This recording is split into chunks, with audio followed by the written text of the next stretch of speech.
দেখো, চিকেন হলো এমন একটা জিনিস যার বানানোর হাজার একটা প্রসেস আছে। আমি মাঝে মাঝে এইভাবেও বানাই।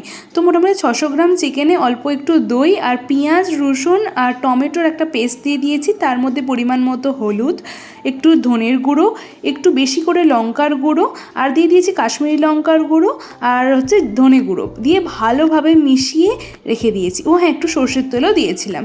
দিয়ে মোটামুটি আধা ঘন্টার মতো ম্যারিনেট করে রেখে দেবো। তারপর একটা কড়াইতে সর্ষের তেল গরম করে জিরে, তেজপাতা, লবঙ্গ, এলাচ, দারচিনি ফোড়ন দিয়ে তাতে বেশ কিছুটা পেঁয়াজ কুচি দিয়ে দেবো। দিয়ে একটু ভাজা ভাজা করে নিয়ে তাতে একটু চিনি দিয়ে দেবো কালার আসার জন্য, আর একটু আদা রসুন বাটা দিয়ে দেবো। দিয়ে ভালোভাবে ভেজে নিয়ে গন্ধটা চলে গেলে ওই ম্যারিনেট করা চিকেনটা দিয়ে দেবো। ব্যাস, এইখানেই কিন্তু আমাদের সমস্ত কাজ শেষ। ভালোভাবে এখন কষতে থাকবো। এতে কিন্তু প্রচুর জল বেরোবে। দেখো কত জল বেরিয়েছে। এতে আমি জল দিইনি একদম। মাঝখানে একটু স্বাদ মতো নুন দিয়ে দেবে। ব্যাস, চিকেনের একটা কিছু প্রিপারেশন রেডি। এটা কিন্তু খেতে বেশ ভালো হয়, বানিয়ে দেখতে পারো একবার। চলো টাটা।